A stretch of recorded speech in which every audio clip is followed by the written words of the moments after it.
Salam presisi untuk lalu lintas yang aman, selamat, tertib, dan lancar.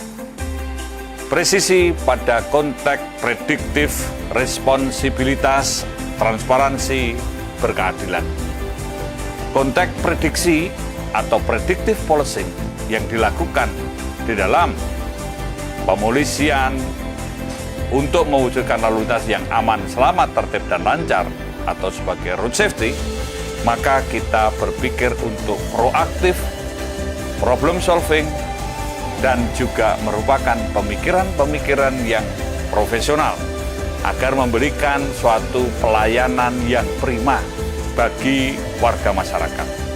Sehingga pelayanan kita adalah pelayanan yang cepat, tepat, akurat, transparan, akuntabel, informatif, dan mudah diakses. Sejalan dengan hal itu, kalau kita katakan prediktif, artinya visioner, dan kita juga bisa melihat ke depan pada era digital atau era revolusi industri 4.0, maka polisi lalu lintas juga menyiapkan IT for road safety untuk modernitasnya. Secara keseluruhan, kita juga mengacu kepada amanat Undang-Undang Lalu Lintas Angkutan Jalan untuk mewujudkan dan memelihara lalu lintas yang aman, selamat, tertib, dan lancar. Dan kita juga berusaha untuk meningkatkan kualitas hidup, kualitas keselamatan, dan menurunkan tingkat fatalitas korban kecelakaan.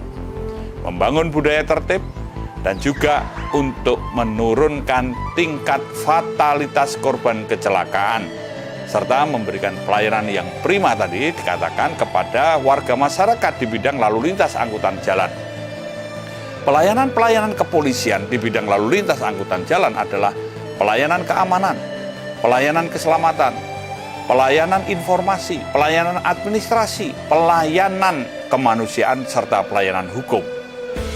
Berkaitan dengan hal ini, tentunya polisi lalu lintas juga memikirkan yang berkaitan dengan Rencana Umum Nasional Keselamatan. Bagaimana polisi lalu lintas juga mendukung program-program road safety management, mendukung program-program safer road atau jalan yang berkeselamatan, mendukung program-program safer vehicle atau kendaraan yang berkeselamatan, mendukung program-program safer people atau safer road users atau pengguna jalan yang berkeselamatan, dan juga mendukung post crash care pasca terjadinya kecelakaan. Nah, berkaitan dengan hal ini, tentu kita juga mengkaji dan melihat apa yang menjadi tugas tanggung jawab kepolisian atau menjadi kewajiban dan kewenangannya di dalam menangani lalu lintas berkaitan dengan edukasi, berkaitan dengan manajemen rekayasa lalu lintas, berkaitan dengan penegakan hukum, berkaitan juga dengan registrasi dan identifikasi untuk pengemudi dan juga kendaraan bermotor, berkaitan menjadikan pusat K3I atau menjadi bagian penting untuk back office atau operation room di dalam mewujudkan komunikasi, koordinasi, komando pengendalian, dan sistem-sistem informasi. Dan kita juga melakukan kegiatan analisa dampak lalu lintas, serta membangun traffic board untuk mensinergikan antar pemangku kepentingan di dalam mencapai tujuan road safety atau amanat Undang-Undang Lalu Lintas Angkutan Jalan, serta menjadi koordinator pengawas pegawai penyidik pegawai negeri sipil. Hal ini kalau kita katakan sebagai presisi, tentu kita harus juga berpikir untuk profesional, cerdas, bermoral, dan modern. Profesional artinya ahli, cerdas, kreatif, dan inovatif. Bermoral semua dibangun untuk kesadaran. Orang yang sadar maka akan bertanggung jawab dan buahnya disiplin. Membangun budaya tertib berlalu lintas, dan ini juga modern artinya berbasis kepada IT. Konteks berkaitan dengan modernitas, tentu kita memikirkan upaya-upaya membangun suatu sistem. Polisi sebagai pelayan artinya melayani apa yang menjadi kebutuhan keamanan, rasa aman, masalah keselamatan, masalah administrasi, masalah hukum, masalah informasi, dan masalah-masalah kemanusiaan. Nah, sejalan dengan hal ini tentunya menjadi pelayan ini orang-orang yang bisa melayani adalah orang yang profesional.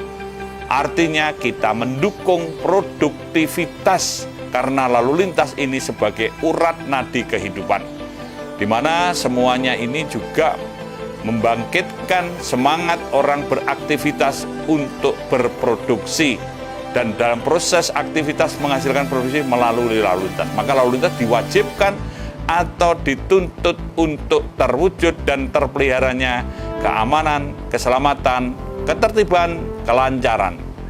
Dan juga kita juga memikirkan bahwa ketika kita mengatakan bahwa di dalam merespon kebutuhan masyarakat ini artinya kita harus proaktif. Kita juga harus problem solving. Ada atau tidak ada masalah polisi bekerja. Jadi artinya baik pra, saat, dan pasca. Karena pekerjaan kepolisian bisa memprediksi, bisa mengantisipasi dan memberi solusi. Serta kita mengatakan ini suatu transparansi, artinya dikerjakan dengan ada ukurannya, terukur, dan ada indeksnya, ada algoritmanya yang merupakan infografis, info statistik, dan juga info virtual lainnya yang dapat diakses dengan on time, real time, serta anytime. Nah, konteks kaitannya dengan transparan artinya bentuk pertanggungjawaban, bertanggung jawab secara moral, secara hukum, secara administrasi, dan secara fungsional. Dan satu lagi adalah berkeadilan, artinya upaya-upaya ini adalah untuk mengangkat harkat dan martabat manusia. Ini juga untuk membangun peradaban. Maka polisi sebagai penjaga kehidupan, pembangun peradaban, sekaligus pejuang kemanusiaan. Pada presisi bidang lalu lintas, kaitannya bagaimana polisi ini menjadi pelindung. Artinya melindungi ini adalah membangun sistem-sistem. Membangun sistem secara elektronik, juga secara forensik. Karena secara virtual maupun secara forensik ini juga diperlukan. Maka pada konteks ini juga dilakukan baik yang bersifat rutin, bersifat khusus, ataupun kontingensi. Yang sifatnya rutin adalah berbasis kepada intel dasar, kalender Kamtibmas, dan juga perkiraan intelijen. Sedangkan kegiatan-kegiatan yang khusus ini untuk operasi kepolisian, untuk kegiatan protokoler, kegiatan kenegaraan, kegiatan politik, kegiatan kemasyarakat, dan kontingensi ini kondisi-kondisi karena Indonesia adalah daerah rawan bencana, ring of fire, juga rawan konflik, maka ada hal-hal yang sifatnya kontingensi yang saling terbangun dengan sistem-sistem asta siap piranti lunaknya, siap poskonya sebagai back office. Karena era digital harus dibangun back office application yang berbasis artificial intelligence dan Internet of Things untuk menghasilkan algoritma sehingga bisa memprediksi, mengantisipasi, dan memberi solusi. Dan juga adalah siap untuk model-model penanganan. Model-model penanganan ini artinya kita semua siap untuk model yang berkaitan dengan masalah konflik sosial yang sifatnya luas, kaitannya dengan bencana alam, ataupun kerusakan-kerusakan infrastruktur yang mengganggu keteraturan sosial. Dan ini semua dilatihkan. Kita di dalam menangani ini merupakan satgas, artinya dibangun pada pemolisian berbasis wilayah, berbasis kepentingan, dan juga berbasis dampak masalah. Baik untuk preventif, untuk represif, juga untuk kegiatan preemptif dan rehabilitasi. Berkaitan dengan selanjutnya adalah siap jejaring sampai ke level tingkat komunitas, RT RW, atau setidaknya kelurahan. Maka sistem-sistem jaringan, sistem informasi ini saling kait-mengkait. Dan satu lagi adalah kaitannya bagaimana siap mitra. Kita perlu soft power, mitra-mitra untuk membangun, untuk bersama-sama, untuk bersinergi.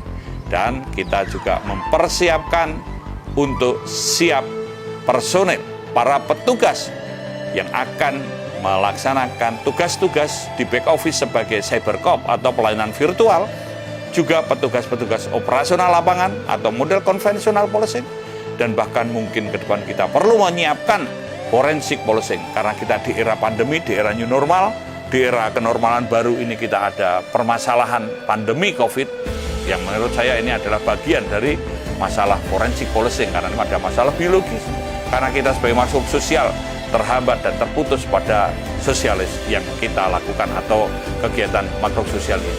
Kita harus menjaga jarak, kita diputuskan pada berbagai kegiatan. Namun demikian, bagaimana kita tetap bertahan untuk hidup, tumbuh, dan berkembang. Nah, sejalan dengan hal ini tentu kita juga menyiapkan sarana-prasarana logistik yang harus kita pikirkan, dan bagaimana kita menyiapkan semua ini di dalam bentuk untuk perorangan, unit atau kesatuan, dan juga untuk yang ada di kesatuan. Dan kita menyiapkan anggaran baik yang budgeter maupun non-budgeter. Nah, berkaitan dengan hal ini tentunya kita melihat atau mengukur pada tugas kerja lalu lintas. Semua yang dilakukan ada 8 poin, baik untuk edukasi, untuk rekayasa lalu lintas, penegakan hukum, pusat K3I, analisa dampak lalu lintas, dan membangun traffic board untuk kemitraan atau untuk sinergitas, serta pengawasan atau koordinasi yang berkaitan dengan penyidik, pegawai negeri sipil. Ini semuanya adalah cara. Ini tool, ini bagian road safety policing yang harus kita kembangkan juga dengan cara-cara elektronik. Dan kita kembangkan ke depan adalah kita melihat algoritmanya, dan kita bisa mengukur indeks road safety. Yang unsurnya adalah bagaimana tingkat keamanan, tingkat keselamatan, tingkat kelancaran, tingkat keteraturan sosial atau ketertiban di dalam berlalu lintas, dan tingkat kualitas pelayanan yang prima. Pelayanan prima ini tentu dengan sistem-sistem yang ada tadi bisa menunjukkan bahwa sebagai inisiatif anti korupsi, terobosan kreatif, dan sebagai bagian untuk reformasi dari birokrasi. Dan sejalan ini, maka di era digital, karena kita memerlukan upaya-upaya yang terukur, dan kita juga melihat secara presisi bagaimana tingkat kualitas keselamatan yang dapat terus meningkat, dan menurunnya tingkat fatalitas korban kecelakaan, dan bagaimana tingkat kesadaran masyarakat untuk tertib. Ini yang perlu dibangun dengan sistem, dan kita memberikan pelayanan yang kualitasnya prima, cepat, tepat, akurat, transparan, akuntabel, informatif, dan mudah diakses. Kita semua sadar bahwa ini merupakan bagian penting yang untuk kita tumbuhkan secara presisi, sehingga kita bisa mentransformasi agar Polri juga terus prediktif, responsibilitas, transparansi, dan berkeadilan.